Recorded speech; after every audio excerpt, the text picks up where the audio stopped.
জঙ্গলের ভিতর থেকে একজন হরিণ পয়গম্বরকে দেখার জন্য যায়।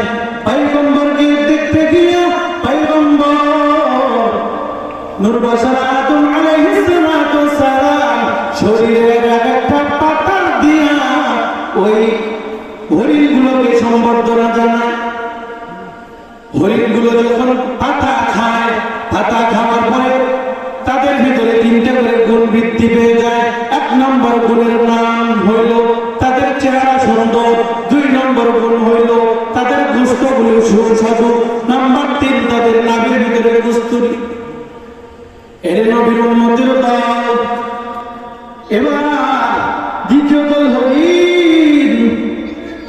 যখন প্রথম দল হরিণের 3টা সুন্দর গুণ দেখে, এই গুণগুলো দেখা এবার দ্বিতীয় দল হরিণ পয়গম্বরের কাছে যায় পাতা নেবার জন্য। পাতা যখন খায়, পাতা খাওয়ার পরে শরীরের ভিতরে 2টা করে গুণ বৃদ্ধি হয়েছে।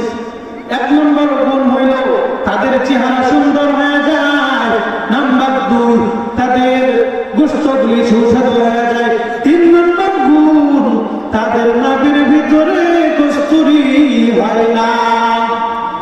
এইবার দ্বিতীয় দল হরিণ ডাক দিয়া কয়, ও ভাই, কি কারণে তোমাদের 3টা গুণ বৃদ্ধি পাইল, আমাদের 2টা গুণ বৃদ্ধি পাইল?